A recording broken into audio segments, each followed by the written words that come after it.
Dans cette vidéo, on va revoir le vocabulaire en lien avec les angles et aussi les notations qu'on va utiliser pour parler des angles qui sont tracés. Alors, on commence avec la notation du sommet, des côtés et de l'angle en lui-même. On commence avec cet angle vert qui est là.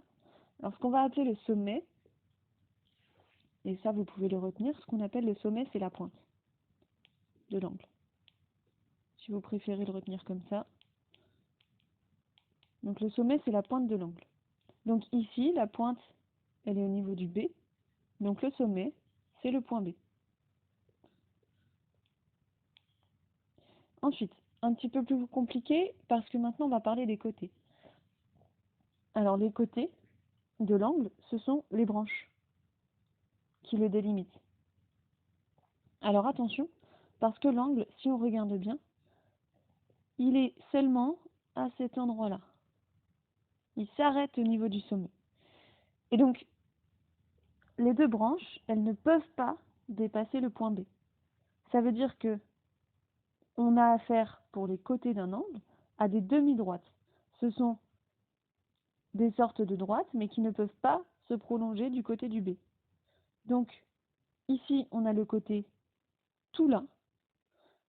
Donc, il ne s'appelle pas seulement A, le côté, il s'appelle BA, parce qu'on va de B jusqu'à A.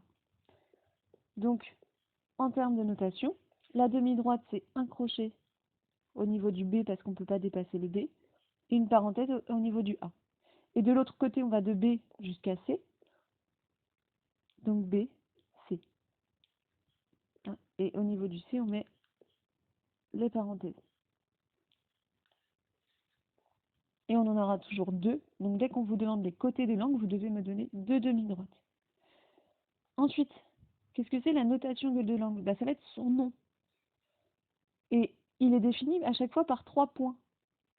Donc le nom de l'angle, la seule chose à retenir, c'est que le sommet doit être au milieu. Donc le sommet, c'est la pointe, et il doit être au milieu dans le nom. Dans le nom ou dans la notation. C'est pareil. Donc la notation de cet angle-là, soit je pars du A, et dans ce cas-là, il va s'appeler A, B, C. Soit je pars du C, et dans ce cas-là, il va s'appeler C, B, A. Les deux notations sont correctes. Attention, quand on note un angle, donc j'ai dit la première règle, c'est que le sommet doit être au milieu, et on ajoute un chapeau. S'il n'y a pas de chapeau, on ne peut pas savoir que vous parlez d'un angle. Donc soit c'est BA, soit ABC. On fait la même chose avec le deuxième, ici l'angle bleu. Donc si on le délimite, comme on a fait avec le précédent, il est ici. Le sommet, c'est la pointe, donc ici c'est le point D.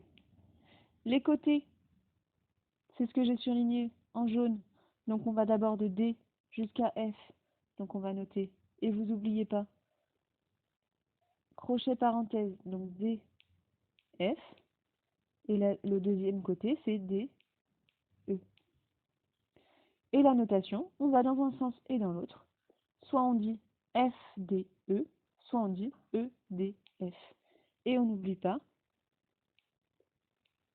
donc F, D, E, ou E, D, F. On n'oublie pas le chapeau. Alors on va appliquer ce qu'on a vu ici à une figure un petit peu plus complexe dans laquelle en fait les branches des angles vont s'entremêler. Elles vont être l'une sur l'autre. Pourquoi? Parce que si vous regardez bien, on peut voir plusieurs angles. D'abord on va voir celui-ci en jaune. Et cet angle-là, il va s'appeler ADC, parce que la pointe elle est au niveau du D, ou alors si je le lis dans l'autre sens, c'est DA. Encore facilement, on peut voir cet angle-là. Et cet angle-là, le sommet, c'est le point B, puisque la pointe, elle est au niveau du B. Et donc, il va s'appeler ABC, ou alors CBA. Ce qu'il y a de plus compliqué, c'est de voir qu'on peut encore trouver des angles. Pourquoi on peut encore trouver des angles? Parce qu'on peut réutiliser les côtés des deux précédents en allant mettre un angle avec un sommet au niveau du C. Donc celui que j'ai mis ici en rose. Et si le sommet est au niveau du C, cet angle qui est là, qu'on peut marquer comme ça, il va s'appeler DCB ou alors BCD. Et le dernier, on va faire pareil de l'autre côté. Le dernier, il va être ici.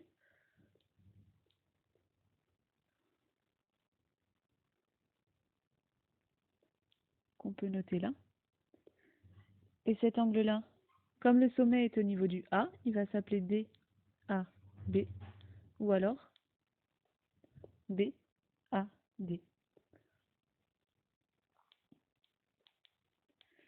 Et quand on vous demandera de marquer un angle, en fait, ça veut juste dire faire le petit arc de cercle ici. Donc, j'ai déjà mis le vert et le rose. L'angle bleu, si je voulais le marquer, il est là. Et ensuite, on a l'angle jaune qui est ici. Pour finir, on va regarder la deuxième partie avec les angles particuliers. Alors d'abord, le vocabulaire qu'il y a sur toute la première ligne, il faut savoir qu'il va falloir le connaître par cœur. Tous ces mots que je surligne en rose, il faut les connaître par cœur. Un angle aigu, ça va être un angle qui va mesurer. Alors quand je parle de mesure d'un angle, en fait c'est la taille de l'ouverture, par exemple comme je fais ici. Chaque ouverture va avoir une taille qu'on va donner en une unité particulière qui s'appelle le degré. Donc un angle aigu, ça va être un angle qu'on peut dire assez petit, et plus précisément ça va être plus petit qu'un angle droit, parce qu'il va mesurer entre 0 et 90 degrés. Ensuite, un angle droit, celui-là généralement vous le connaissez, c'est un angle qui mesure 90 degrés. Un angle obtus, on va passer aux angles qui sont plus grands que l'angle droit. Et si on est plus grand que l'angle droit, ça veut dire qu'on mesure entre 90 et 180 degrés. Ensuite, on a un angle plat. Alors l'angle plat, il ressemble à ça. Il est plat, et donc ça va être un angle qui mesure 180 degrés. Et le dernier, c'est l'angle nul. Alors un petit peu plus compliqué à dessiner, parce que les deux côtés de l'angle, ils vont être collés l'un sur l'autre. En fait, c'est un angle qui est complètement fermé.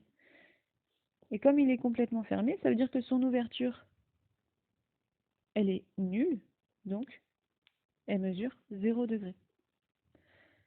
Alors si on fait un petit classement avec les angles qu'on a sur le côté, on va repérer d'abord ceux qui sont plus petits que l'angle droit. Donc, dans les angles aigus, je peux mettre le orange. Je vais les mettre ici. Dans les angles aigus, j'ai l'angle numéro 1, celui-ci. Ensuite, ici aussi, c'est plus petit que l'angle droit, donc je peux rajouter l'angle 5. Et on a fait le tour. On passe aux autres. Si on regarde bien les autres, on va être que sur des angles qui sont plus grands que l'angle droit. Donc tous ces angles, on va appeler ça des angles obtus. Donc le 2, le 3, le 4 et le 6.